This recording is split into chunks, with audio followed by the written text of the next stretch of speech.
I keep talking about how you should be your true authentic self. And sometimes that is hard to know what that is. What's your true authentic self? How do you know when you have spent your whole life being what your parents have told you you are, whether it's your religion, whether it's the way you should do things, the way you should speak, everything. Everything is constructed around you already. So when you're born into this construct. So I know I keep talking about being your true authentic self. The reason why I talk about this and I talk about truth is because by being your true authentic self, what you're actually doing is releasing ancient secrets within your DNA. Now, you've been taught that your DNA carries specific information that gives you your physical attributes and can give you illnesses if there's things carried on in your family. But there is, as we know, it's not even new research into epigenetics saying it's your environment. This is science. Your environment affects the outcome. So this has been proven at a cellular level in biological experiments. So, for example, if you have two cells with diseases and they've done this experiment and they put one cell and give it the right nutrients and the right environment, it thrives, and this one will die and have the cancer or whatever it is that it was programmed to do. And when I say it was programmed, I mean it was programmed. You are a receiver and a transmitter. You're constantly receiving or transmitting information. So once you know this information, you can make great changes to the physical body, to the mental body, and you can better your life in every single way. Why am I an expert at talking about this? Because I was in a Petri dish. If I look at my life as if I was in a Petri dish, I was in a Petri dish where everything was thrown at me and fed to me to do the opposite of nurture me, to do the opposite of making me grow. From my childhood, from the home that I was born in.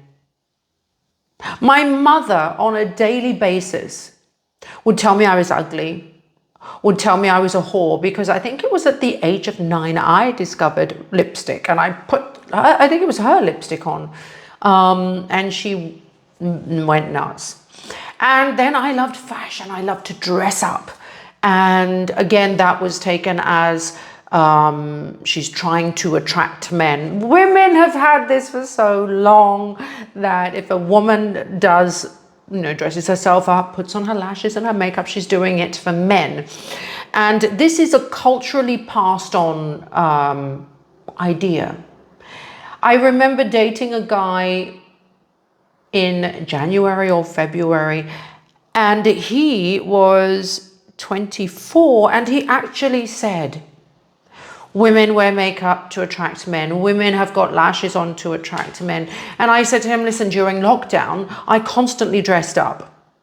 I put makeup on, and I live with 2 dogs. And I did ask my dog, are you impressed? He didn't care. He just loved me. Jokes aside. So there are preconceived ideas and programs that are coming into your head on a daily basis from your childhood. And then when you get older, social media is huge for this. So freeing yourself from these programs is the first step. How do you free yourself from the programs? And it's simple. You don't have to do a huge course. You have to be true to your feelings. I have done years and years, 9-10 years of doing ayahuasca. It's the only thing that I touch, because the ayahuasca woke up my past lives. I was an ancient priestess in the temples of Egypt and Mexico. And I'm related to Buddha, Kuan Yin. So this is where my wisdom comes from. And everybody has that wisdom because we are all connected to the one, we are all connected to the all, so we all have that wisdom.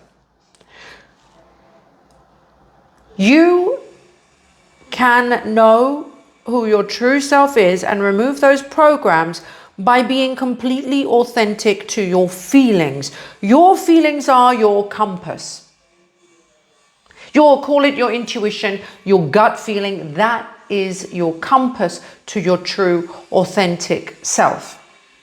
So when you're in a situation, I'm sure some of you have done this, I've done it. You're in a situation, something is said, something is done, you don't actually feel like it's the truth, or you agree, or you should be in that situation, but for certain reasons of your upbringing, your social conditioning, your religious conditioning, you have a response which is from those ideas. Yes, that's most people, unless you're free of that. You know, I've heard some incredible things from the people I've healed and why they behave the way they do and the ideas that they have. And one of the things somebody said to me is they were gay, or they are gay, and they're Muslim. And they said that being gay is unnatural. It is a fact, he stated to me, that being gay is unnatural. That hurt me because I care about this person, but the fact that something that he felt, he thought was unnatural. Let's go back to what I said. Your feelings are your compass. It's your connection to the one. So anything that you're feeling that is your truth is the truth. And it is natural. It is more than natural. It is divine. But living in a situation where you're in that kind of religion, where it's going to cause a lot of problems within your families, made this person not want to talk about it to his family and to reveal himself. And indeed, this is happening in lots of religions, but I have a lot of Muslim friends, and there's a lot of them who don't live authentically. I was born into a Muslim family, and the same with me. It was the hardest thing for me to live my authentic self. I wanted to sing, I wanted to dance, I wanted to perform, and I was told it was a form of prostitution, and my family did everything to stop me from doing that, to stop me from showing my face or my body, to wear clothes that revealed my body, because that was their program. That was their program, and that program was cover yourself up. You can't be a musician. You are not attractive. So they were trying to dumb down everything that I felt. And I've got to the point now in my life, I was married to somebody who was Italian, and I say it was a hideous relationship, but it taught me so much. And one of the things that I learned, I remember once he walked into the shower and his mum was naked. She was in the shower. And I said, "What are you doing? Your mother's naked in the shower." And he said, "We don't look at each other like that." That was the first thing. And I remember we all went on holiday in Ibiza, and we were on a boat. And if you've been to Ibiza, you know in Formentera there's a mud bath. And it's on the island, so you go on a boat. If you're not already on Formentera from Ibiza, you need the boat. And then you jump into the water and you go into this place where you cover yourself in mud and you dry off on the beach. And they say, you're asked, you should take your clothes off because the mud is going to stain your swimsuits. So everybody on the boat jumped, got naked, went in. My mother and father-in-law were on the boat. I was on the boat with them, and they said, "Why are you not going?" And I said, and I didn't say anything, I just looked bashful. Yes, I can look bashful. And they said, "Are you shy?" And I said, "Yes." And they said, "Sophia, we don't look at you like that." And me, when I grew up, if I bent over and I had a t-shirt on and I showed a little bit of cleavage, my mother would say, "Your father's in the house, your brother's in the house, cover yourself up." This is introducing the idea of sexuality within the family.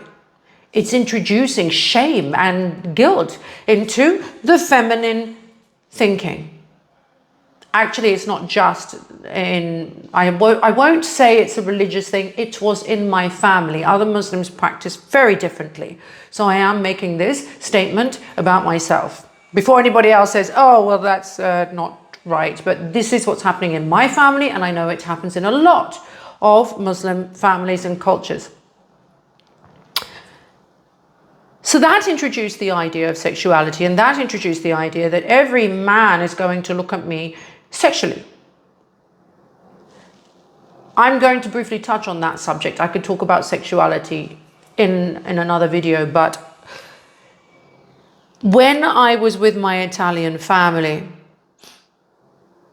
that completely cleared my mind of the shame and the guilt. I say completely, it was a journey. To the point where I did the, I don't know if any of you remember the ALS Ice Bucket Challenge, where people were throwing ice on each other for charity.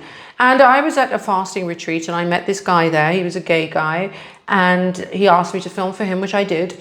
And then I asked him to film for me. And there was an area in this retreat which was where you could be nude and naked. And I'd never gone into there. But fasting puts you into a higher consciousness. And my consciousness, you stop fighting when you're fasting because you don't have the energy for it. And you have the energy for things that are more enlightened. Your mind and heart is open. So I said, let's do it in there. And I walked in and I had a bikini on. And there was an elderly couple sitting there naked. One was reading the paper. And I just thought, this is so natural. So I took my clothes off and I felt liberation. I say liberation. The first time I went out into a nightclub wearing a short skirt, I remember dancing and then I suddenly just looked at myself and felt shame. Sophia, you've got no clothes on. And that was my upbringing. But at this moment where I had evolved some more, I felt absolute freedom. Those people were not looking at me in a sexual way. It was natural to them.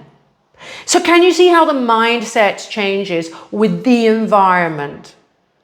Going back to the experiment of the Petri dishes and the 2 cells. So you can change your mind with your environment. When you remove yourself from every single environment, and that is a hard process. I've done that. Some of you may or may not know that I was a nun, a spiritual nun. And I removed myself from my own identity, my name, my everything that I had built towards in my life. And I had built towards being an actress. And I removed all my identity. You know, I even removed culture and religion. How, some might ask. And because I was in television and movies in India, people said, is it really hard to become a nun and to take on vows of celibacy and the other vows that come with it? And I actually said, I'm not a Roman Catholic or Christian nun. Well, what type of nun are you? Well, I'm wearing the habit, and I wore a white habit because it's the only way that I can let people know that I'm no longer a sexual being. So I was a nun in that way, but I did not belong to an organization. And people were confused. How can she become a nun and not be part of a Christian church or a temple? Because I can. Because I made that for me.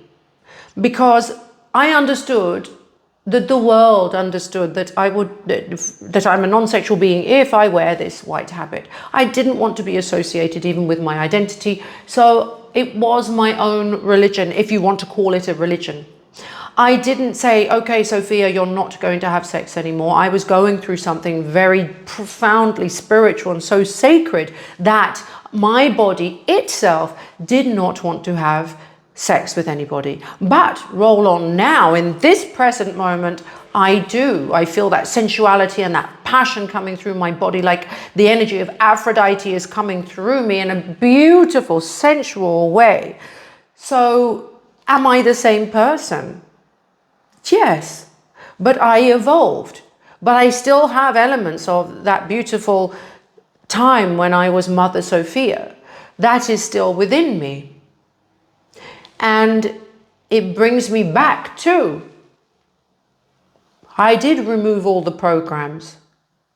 It was an 18-month beautiful journey of being Mother Sophia. Now I'm here. And again, people would say, how come this is you now? You were a nun. And some have even laughed at me saying, well, she was a nun and now she's not. I mean, look at her. She's in a sexy avatar now. Yes, sometimes I'm like this, sometimes I'm not. But who cares? Do I care? I care for me and what I'm feeling. Can you live that authentically? That is true authenticity. True authenticity. Going through a journey like that. Removing every single program that was given to you by your family, that was given to you by your education even. I mean, there's so much education, people who are, studying to be doctors, especially the pharmaceutical industry, as you all know. There are alternative methods. So you have your traditional doctor, you have somebody who is a naturopath. I go to both and I take from them what works for me. When you start to live your true authentic self, governed by your true feelings. And this is a step to get to. What are your true feelings if you did not have any programs in place? How do you really feel about this thing? It's a profound question, but it's the truth of where you're at, where you should be, in the present moment. What do you feel about this? This is an exercise that you can do. When you find yourself judging a situation, whether it's about yourself or somebody else, ask yourself, where did that idea come from about myself? And where did that idea come from about that person? These are questions you must ask yourself. I check in on myself all the time. I ask myself these questions all the time. Where did I get that idea from? About the way I'm feeling about this situation right now, about that person, about a preconceived idea. I was trimming my plants outside my house and a young man walked up to me and he started asking me questions. I have a symbol, the flower of life symbol, and I have it on a window. So he said, what does that symbol mean to you? So we had this conversation and he was looking for answers and he received a lot of wisdom. He said, thank you, I've received a lot of wisdom. And one of the things he said, the cost of living is really heavy on me. I have to move out of my property. People are miserable here. That person walking past is stressed and they're miserable. And I said, well, how dare you put that judgment on the person that just walked past? He said, well, they are. If I ask them, they're miserable. I said, that's in your mind. That's what you think. And I said, how does it make you feel when you make that statement? And I said, when you're making that statement, you're actually saying that person over there is stressed. They're very stressed with life and the cost of living is high and they're stressed. Try something else, I said. Try thinking that that person is completely happy with their life and had some incredible good news today. Try thinking that. How do you feel? Just say it out aloud. This is what you can practice yourself or on somebody else. Wow, that person just had really good news today. Their health is great and their life is good. See my expression even change. Feel how that feels in your body as an energy. So this way you're creating an environment. You also have the power to create an environment for somebody else. My environment was created as a child by my family, by the friends around me. I was bullied at school. I told you how my parents were. I had my siblings bullied me. So when that kind of shaped my ideas as I grew up to a degree, because my feelings, because of my sacred past lives, and because I had a lot of help from my off-planet family, from angels, from myself, my sheer determination that I believed there was better. I did go through periods where I was suicidal, where I tried to kill myself a number of times. And every time I failed, I said, you must have a bigger plan for me because I should be dead by now. I had 2 car accidents before I was 12 years old. Hit and one was a hit and run. So all those things I went through, and I turned it around. Because my inner voice, my intuition, my feelings was strong. And that is a power of creative force energy. Call it God, Shiva, Jesus, whatever that is. And it could be Sophia.